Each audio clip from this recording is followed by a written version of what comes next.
السلام علیکم. State view سے میں ہوں شہزاد خان اور آج میرے ساتھ جو مہمان شخصیت ہیں کسی تعارف کا محتاج نہیں ہے. راجہ محمد یاسین مسلم کانفرنس کے ساتھ بھی رہے ہیں اور اس کے بعد انہوں نے مسلم لیگ جوائن کی. ایک بڑا عرصہ یہ جو ایوان اقتدار ہیں وہاں پہ رہے ہیں اور کس کس پورٹ فولیو میں رہے ہیں یہ انہی سے جانتے ہیں. راجہ صاحب آپ کا بہت شکریہ, آپ نے اسٹیٹ ویوز کے لیے ٹائم دیا. میں ایک عرصے سے آپ کو جانتا ہوں لیکن جو نئے لوگ ہیں سب سے پہلا میرا آپ سے یہ سوال ہوگا کہ آپ سیاست آپ نے کب اور کہاں سے شروع کی؟ بسم اللہ الرحمن الرحیم. شہزاد صاحب آپ کا اور آپ کے ساتھیوں کا بہت شکریہ کہ آپ نے مجھے موقع دیا کہ اسی بہانے بات چیت بھی ہو جائے اور آپ کے ساتھ ملاقات بھی ہو جائے. عرض یہ ہے کہ میں 82 میں مسلم کانفرنس میں شامل ہوا تھا اور ادھر اسلام آباد میں شامل ہوا تھا اور اس کے بعد میں مسلم کانفرنس کا ضلع اسلام آباد کا پہلے جنرل سیکرٹری رہا 2 سال, پھر 2 سال میں مسلم کانفرنس کا پریزیڈنٹ بھی رہا مسلم کانفرنس کا اسلام آباد کا ضلع اسلام آباد کا. تو اس طرح آغاز میں نے اس پلیٹ فارم سے کیا اور یہ چیز کی بات ہے. پھر 91 میں پہلا الیکشن لڑا اور میں اللہ کی مہربانی سے اس میں کامیاب ہوا. وہ بھی مسلم کانفرنس کی ٹکٹ سے. یہ باغ سے لڑی تھی آپ پہلا؟ جی بستی باغ سے. آپ کا وہی ہے جی بستی باغ.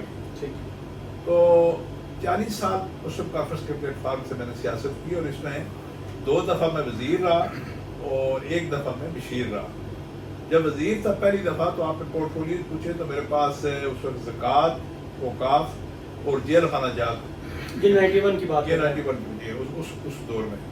اور پھر دوسری دفعہ جب میں الیکٹ ہوا تو اس وقت میرے پاس انڈسٹریز تھی, پرنٹنگ پریس تھی, اسمال انڈسٹریز اور اس طرح کی کچھ محکمے تھی. تیسری دفعہ میں پھر ایڈوائزر بنا سردار عتیق صاحب کے ساتھ.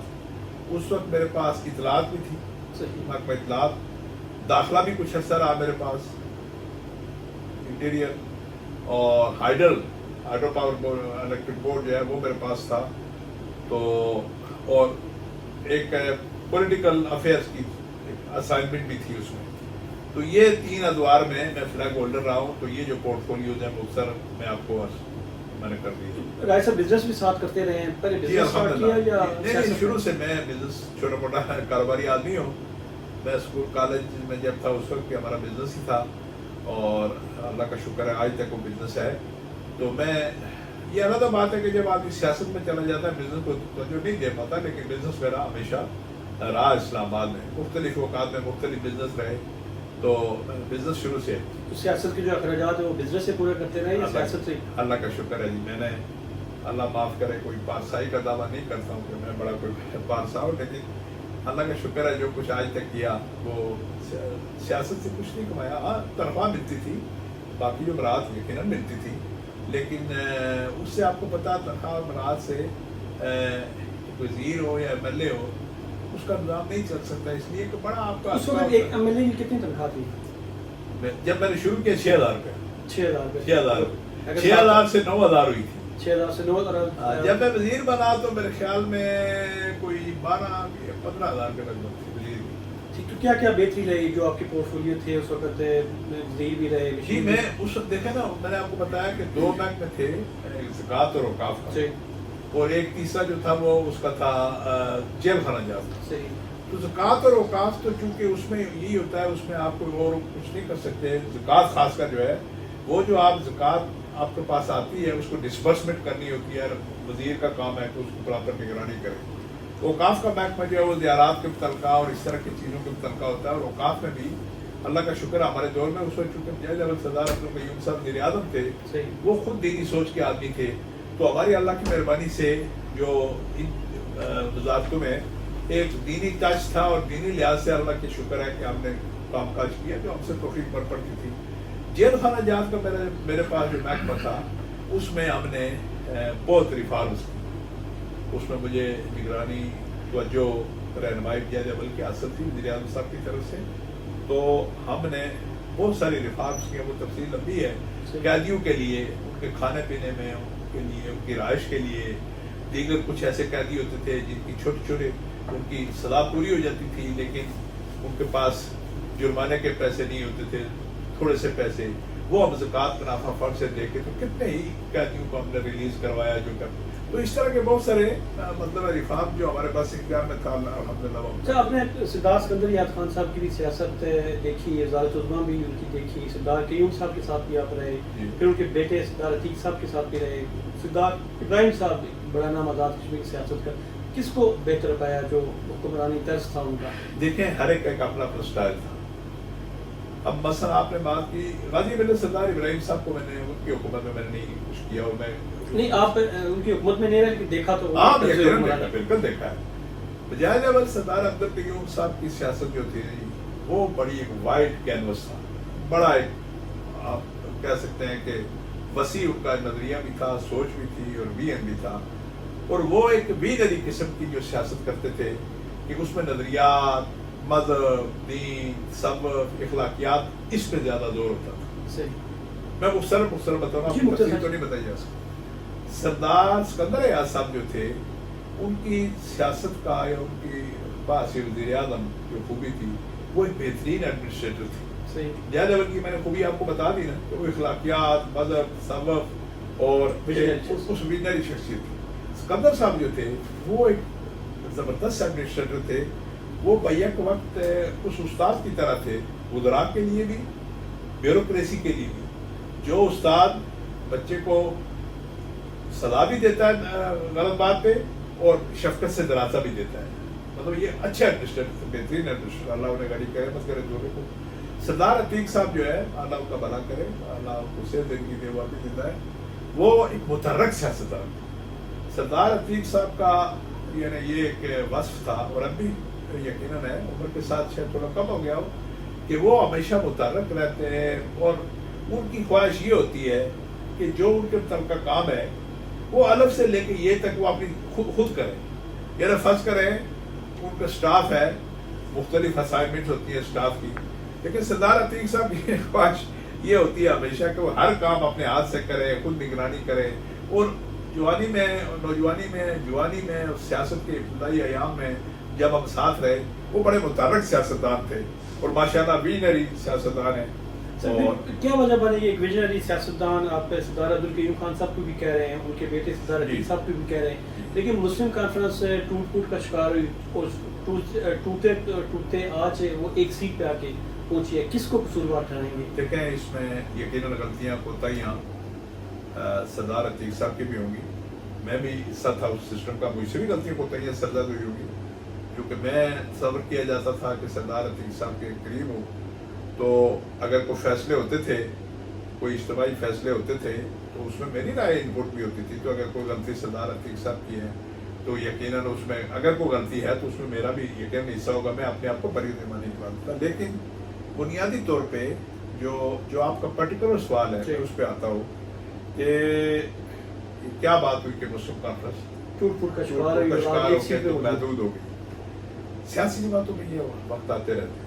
مختلف دنیا کے اگر آپ تاریخ دیکھیں تو بعض اوقات ایک جماعت بڑے عروج پہ ہوتی ہے. انڈیا میں کانگریس انسان آتے ہیں، پھر ایک وقت آتا ہے کہ وہ جماعتیں نیچے چلی جاتی ہیں، پھر اگر کوئی سنبھالنے والا ہو تو پھر اوپر بھی آ جاتی ہے. مسلم کانفرنس کے بنیادی طور پہ انحطاط، زوال، جو بھی آپ کہیں، اس کی وجہ یہ تھی کہ آپس میں جو ایک گروہ بندی آپ کہہ سکتے ہیں، اور اس میں اگر سردار عتیق صاحب کو قصوروار ٹھہرائیں تو ساتھ جو دوسری طرف کے لوگ تھے نا، سارے میرے ساتھی ہیں، ابھی یہ کچھ دنیا سے چلے گئے، دونوں طرف ایک دوسرے کو برداشت نہ کرنے کی جو بات تھی اس نے نقصان پہنچایا. جب تک مجاہد احمد زندہ رہے وہ اپنی ذات کی قربانی دے کے مسلم کانفرنس کو، سیاست کو بچاتے ہیں. اس وقت بھی سین اور کاف کا جھگڑا تھا، اور میں آپ کو بتاؤں کہ مجاہد احمد نے ہمیشہ اپنی ذات کو پیچھے رکھا اور جماعت کو مقدم رکھا، اس لیے جماعت مضبوط رہی. بس دو وقت میں جب سکندر ایاز صاحب کو پہلے 85 میں انہوں نے نامزد کیا پرائم منسٹر، تو اس وقت جماعت کی قائد تو مجاہد احمد ہی تھے، لیکن انہوں نے اپنے آپ کو پیچھے ہٹایا اور سکندر صاحب کو کیا. دوسری دفعہ بھی سردار عتیق صاحب کے لیے لوگ کہتے تھے کہ ان کو وزیر اعظم بنا، مجاہد احمد نے کہا نو سکندر صاحب. تو اس طرح اپنی ذات کی قربانی دے کے جماعت کو بچاتے رہے. ان کے بعد میں جو لوگ تھے وہ اپنی ذات کی قربانی نہیں دے سکے اور جماعت سے. سر 2006 کے جو الیکشن کی اگر بات کریں تو آپ اس انتخابی سیاست کا حصہ نہیں تھے. کرنل نسیم صاحب ہلکے میں آ چکے، تو کیا کرنل نسیم صاحب ہی آپ کو انتخابی سیاست سے آؤٹ کرنے کی وجہ بنے؟ نہیں بالکل قطع نہیں. میں آپ کو ایک بات بتاؤں, میں ابھی وضو کی عادت میں ہوں. کرنل صاحب کو میں لایا تھا. تو کیا ایک ریٹائرڈ فوجی کو آنا چاہیے سیاست میں؟ نہیں, وہ ایک علیحدہ ایشو ہے, اس پہ علیحدہ بات کر لیتے ہیں. کرنل سنگھ صاحب میرے دوست تھے, وہ امریکہ سے واپس آئے تو کہیں ہم ملے تو کسی ہوٹل میں سر راہ ملاقات ہو گئی. تو کب شب پہ مجھے کہنے لگے کہ یار مجھے بھی کوئی سیاست میں آپ, وہ کہتے ہیں مذاق دوست یار. صحیح. تو میں اس وقت سچی بات یہ ہے کہ میں خود الیکشن لڑنا اس لیے نہیں چاہتا تھا کہ میرا کاروبار بہت متاثر ہو رہا تھا. بزنس جو ہے نا, صحیح, میرے آؤٹ رہنے کی وجہ سے بہت متاثر ہو رہا تھا. بچے پڑھ رہے تھے, تعلیم حاصل کر رہے تھے, ایسی اسٹیج پہ تھی. تو میں خود اوائڈ کر رہا تھا. تو میں نے کرنل صاحب کو پھر متعارف کرایا, بلکہ مجاز منظر کے ساتھ ان کی ناراضگی تھی, میں نے وہ پیچ اپ کروایا, ان کی ناراضگی دور کروائی. ایک تاثر یہ ہے کرنل نسیم صاحب شاید فوج نے اللہ گواہ ایسی بات نہیں ہے, ہو سکتا فوجی کی ہمدردی ہوئی ہو, میں نہیں کہتا, لیکن ان کو بالکل آشا و کلا لانے میں میرا بنیادی ہاتھ تھا. میں لایا, مسلم کافر میں شامل کروایا, مجاز منزل کے ساتھ ان کے جو ڈفرینسز تھے, دوریاں تھیں, وہ ختم کروائی. تو وہ اس میں انہوں نے آؤٹ نہیں کیا, میں نے خود, بلکہ مجھے بہت زور تھا اس وقت سردار عتیق صاحب اور جماعت کے سینئر کہ آپ کیوں پیچھے ہٹ رہے ہیں.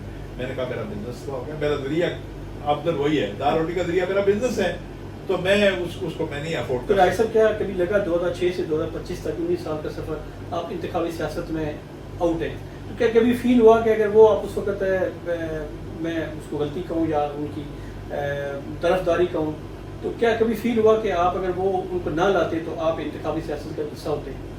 نہیں, میں آپ کی معذرت چاہوں گا, اس بات سے اتفاق نہیں کر سکتے سیاست سے آؤٹ ہو گیا. دیکھیں نا, سیاست سے انتخابی سیاست کی بات کریں. انتخابی سیاست میں الیکشن بھی 2011 کا بھی لڑا, 2021 کا بھی لڑا, لیکن وہ کامیابی نہیں ملی. یس یو آر رائٹ, وہ تو, لیکن مجھے کبھی اس کا افسوس نہیں ہوا نا. مجھے کوئی ایسی بات نہیں ہے جی کہ میں نے الیکشن نہیں, میں کرنل سنگھ صاحب کو آگے لایا اور وہ آگے اور میں پیچھے ہٹ گیا, میرا کوئی نقصان ہو گیا, میں نے کبھی فیل ہی نہیں. 2006 سے جو آپ کی حکومت تھی اس وقت 4 وزیر اعظم تبدیل ہوئی, سردار عتیق صاحب بنے, حاجی یعقوب صاحب بنے, راجہ فاروق اعظم صاحب بنے, پھر دوبارہ. کس کو قصوروار سمجھتے ہیں اس وقت؟ ٹوٹ پھوٹ تو مسلم کنفرنس اسی وقت شروع ہو چکی. دیکھیں, ایک بات میں آپ کو یہ بتاؤں کہ جو سردار عتیق صاحب ایک بات کہتے ہوتے ہیں ملٹری ڈیموکریسی, جی, اس پہ لوگ بڑا اعتراض کرتے تھے, لیکن آج سارے لوگ اس کے قائل ہیں. کل پرسوں خواجہ آصف صاحب کا میں بیان کہیں پڑھ رہا تھا کہ یہ ہائبرڈ نظام ہے, ہمیں دیر سے اندازہ ہوا کہ اس کے ساتھ چلے بغیر گزارا نہیں. تو پاکستان میں اسٹیبلشمنٹ کی آشیری بات, پاکستان آزاد کشمیر, یہاں اسٹیبلشمنٹ کی آشیری بات کے بغیر کچھ نہیں ہے. پرویز مشرف صاحب جب تک برس اقتدار رہے یا طاقتور رہے, ان کے نیچے سے جب تک قالین نہیں کھینچی گئی, تو ان کی چونکہ دست شفقت جو تھا وہ مشرف سردار عتیق صاحب کے ساتھ تھا, تو کچھ نہیں ہوا. سارے لوگ مل کر آرام سکون سے جناب ڈسپلن میں رہے. جو پرویز مشرف کمزور ہوئے تو پرپردے نکلنے شروع ہو گئے, کچھ اسٹیبلشمنٹ کی پرائرٹیز بھی بدل گئی, کچھ پرویز مشرف کا جو ہاتھ تھا وہ بھی ہٹ گیا.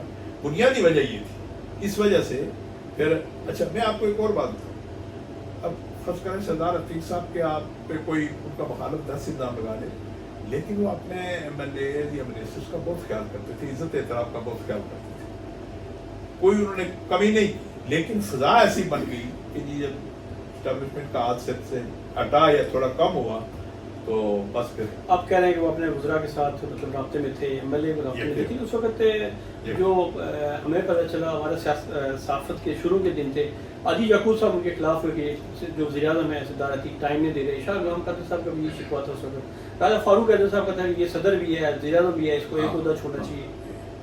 ان میں زیادہ وزن راجہ فاروق اعظم والی بات ہے. جو راجہ فاروق اعظم صاحب کہتے تھے نا, یہ جو دوسرا ہمارے جماعت کے اندر گروپ تھا نا, جس میں راجہ فاروق اعظم صاحب تھے, سردار اسکندر احمد صاحب, بیسیکلی عادل بھائی سردار اسکندر احمد صاحب, صحیح, تو فاروق اعظم صاحب بھی تھے.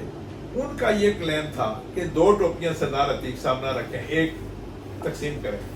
یہ پھر یقیناً غلطی میں سمجھتا ہوں کہ اگر اس وقت ہم یہ فیصلہ کر لیتے کہ ان کو بھی اکوموڈیٹ کر لیتے, مطلب پارٹی کی صدارت ان کو دیتے, وزارت عظمیٰ اپنے پاس رکھتے, یا وزارت عظمیٰ ان کو دیتے, صدارت رکھتے, تو شاید یہ بات آگے نہ بڑھتی. لیکن وہ نہیں ہوا تو اس کو خرابی تو یقین نہیں. باقی آپ کہتے ہیں کہ فلاں کہتا ہے آدمی کہ ٹائم نہیں دیتے, ایسی بات بالکل نہیں ہے. میں آپ کو بتاؤں کہ میں ان کے ساتھ تھا